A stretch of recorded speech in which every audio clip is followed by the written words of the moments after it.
So I picked up a new remote control. This one is the Sony RMT-P1BT wireless remote commander, and it is Bluetooth, hence no cable. Some of you guys might be familiar with the RMVPR1, which is a wired remote control that is popular with the Sonys because it will allow you to turn your camera on and off once the master power has been turned on. It will zoom in and out, and it will start and stop recording. It will zoom in and out if you have a power zoom lens or if you have clear image zoom turned on. But a non-power zoom lens will not zoom in and out with the RMVPR1. This Bluetooth remote is kind of interesting because it adds a feature that the RMVPR1 does not have.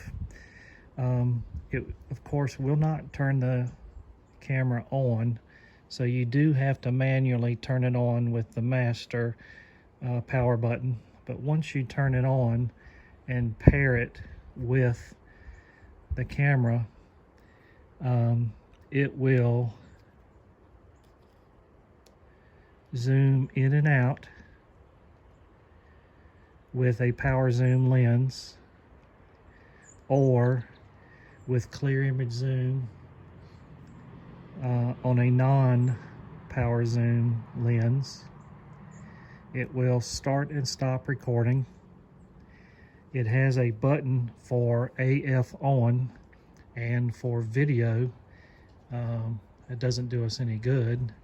It also has a button for C1, but once you hit the C1, then you still have to get up here and make that change. But you don't actually have to, I suppose there might be some benefit from having a C1 on the remote control. But what is really kind of cool about this is on the side here, I can switch this button over to change these two buttons over, and instead of now being zoom in and out, they are focus buttons. So you can see I have focus peaking turned on and manual focus set up on this, and currently I'm focused on my landscaping here, but if I wanted to, I could switch over and focus. You can see how the focus goes to the edge of the woods now. So that's what's kind of neat about this. I am planning on listening to the advice of switching out the crop sensor lens on a full frame and going to a full frame zoom lens. But of course, the only power zoom lens for full frame is very expensive, so it will not be a power zoom. But the good thing about this remote is I will be able to focus without actually reaching up to the ring, and I have an aid, a rubber pull focus adapter that I can add to my zoom ring to help me frame my shot. So that probably will be forthcoming in another week or so. The only struggle I had here with this was trying to mount it to the handle, and so you can see here I've used one of these on the bottom, and then I've used 3 of these on the top to keep it, but it still moves a little bit, so I would rethink that and use maybe tie wraps or something to get it good and tight on there. And so I think one of the real benefits to this, and one of them might be in my future, is the ZV-E10 and the A7C do not have the multi-port interface for running the wired remote.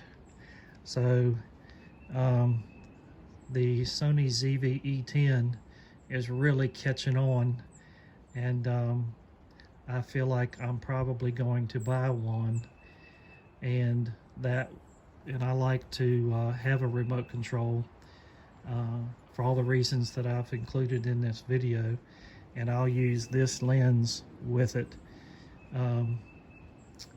and I'll get my remote control out of it, because this of course is Bluetooth.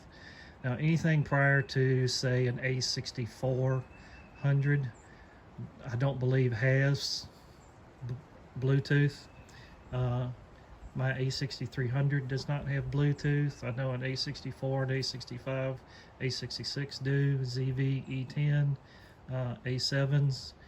I guess maybe the later A7s have Bluetooth. And I've also used it on my ZV-1, and it works on that also.